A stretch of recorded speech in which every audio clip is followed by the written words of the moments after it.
मैंने गूगल पे सर्च किया कि मुझे एक एक्ट्रेस का फ़ोटो चाहिए और वो फ़ोटो जस्ट सेकंडों में मेरे फ़ोन पर आ गया। आखिर कैसे हुआ ये सब? ये इंटरनेट कैसे काम करता है? तो आइए समझते हैं आज के इस वीडियो में कि कैसे काम करता है इंटरनेट, कैसे कोई भी डाटा हमारे पास तक कैसे आता है।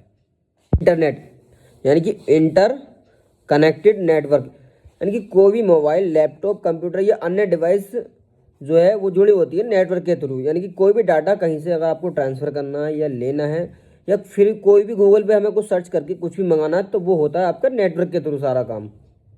ये सारी डिवाइसें अपने अंदर डाटा स्टोर करती हैं। जैसे कि मैंने ये वीडियो जो बनाया है, ये मेरे मोबाइल में स्टोर हुआ और ये वीडियो आप तक कैसे पहुंचा, तो इसका जो सीधा सीधा ऑप्शन है वो है आपका इंटरनेट। यानी कि इंटरनेट के जरिए ये वीडियो आप तक पहुंचाया जा रहा है। किसी भी डाटा को ट्रांसफ़र करने का जो सबसे बड़ा काम होता है वो होता है सर्वर का। तो अब आप ये सोचेंगे कि ये सर्वर कहाँ होता है, तो ये सर्वर अलग अलग कंपनियों के अपने अपने डेटा सेंटर्स होते हैं। सारे सेंटर होते हैं, जैसे गूगल का अलग डेटा सेंटर है, यूट्यूब का अलग डेटा सेंटर और फेसबुक का अलग डेटा सेंटर।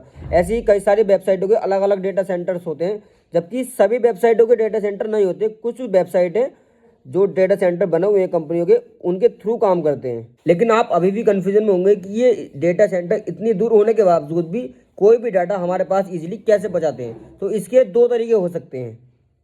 पहला तरीका ये, जैसे कि मान लीजिए हमने कोई भी गूगल की वेबसाइट पे कुछ सर्च किया, वो सीधा सैटेलाइट से सर्वर के द्वारा सैटेलाइट तक गया और सैटेलाइट से सीधे डेटा सेंटर। यानी कि ये जो प्रक्रिया है ये बहुत लंबी हो सकती है, इसमें कुछ समय लग सकता है। तो इसलिए इससे जो बेस्ट तरीका है वो होता है आपका ऑप्टिकल फाइबर के जरिए। ऑप्टिकल फाइबर यानी कि कांच की बनी बाल से भी पतली एक वायर, जिसमें लाइट के जरिए हम तक डाटा ट्रांसफ़र किया जाता है। इसमें उन लाइटों का इस्तेमाल नहीं किया जाता जो लाइट हम कहते हैं कि किसी भी वायर में कोई इलेक्ट्रिक शॉर्ट छोड़ा जाता है, ये वो लाइट नहीं, यानी कि प्रकाश। क्योंकि सबसे जो तेज़ गति हो, ज़्यादा तेज़ गति होती है वो प्रकाश की होती है। प्रकाश की गति यानी कि 3 लाख किलोमीटर प्रति सेकंड होती है। वैसे ये ऑप्टिकल जो फाइबर होती है ये कांच की बनी होती है। इसमें कोई भी आप जैसे कि टॉर्च दिखाएंगे तो वो जो है सीधा जगह जगह टकरा करके जल्द से जल्दी हमारे पास तक वो डाटा ट्रांसफ़र कर सकती है। ये कोई भी लाइट अगर आप निर्वात में जलाते हैं यानी कि या अंधेरे में जलाते हैं तो वो कहीं ना कहीं जाकर के ख़त्म हो जाएगी। जबकि उस लाइट को कोई सहारा मिल जाए, शीशा या कोई धातु मिल जाए जिसके जरिए उसे दूर तक पहुंचाया जा सकता है, वैसे ही काम करती है ऑप्टिकल फाइबर हम तक डाटा पहुंचाने का। यानी कि प्रकाश के जरिए हम तक डाटा आसानी से पहुंचाया जा सकता है ऑप्टिकल फाइबर के जरिए। इसी पे सबसे ज़्यादा नेट की स्पीड आपको मिल सकती है।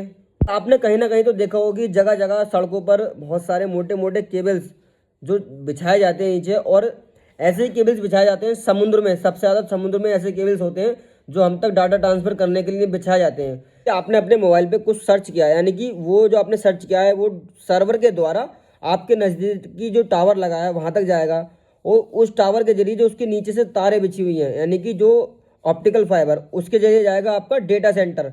डेटा सेंटर कुछ ऐसी अलग चीज़ नहीं होती है, वहाँ भी बहुत हैवी हैवी कंप्यूटर से लगे होते हैं जो कि हम तक डाटा पहुँचाने में स्पीड का काम करते हैं। वहाँ पे जो कंप्यूटर उसको कमांड देगा और वो डाटा हम तक फाइबर के जरिए, आपके बिल के जरिए जो आपका नज़दीकी टावर लगा हुआ है वहाँ तक आएगा, और सर्वर के द्वारा हमारे फ़ोन तक उसको चंद सेकंडों में ही पहुँचाया जा सकता है।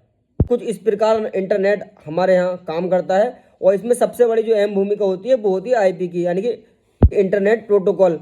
इसमें आईपी का एक बहुत बड़ा रोल होता है कि कोई भी चीज़ आप अगर सर्च करते हैं उसका एक अलग आईपी एड्रेस होता है। जैसे कि आपके फ़ोन का अलग आईपी एड्रेस होगा, आपके सिम का भी एक आईपी एड्रेस होगा, आपने कोई फ़ोटो भी खींचा है उसका भी एक अलग आईपी एड्रेस होता है। तो ऐसी ही वीडियो देखने के लिए हमारे चैनल को सब्सक्राइब करें, वीडियो को लाइक करें, और मैं अगले वीडियो में आपको बताऊँगा कि आईपी कैसे काम करता है, यानी कि आईपी क्या होती है और कैसे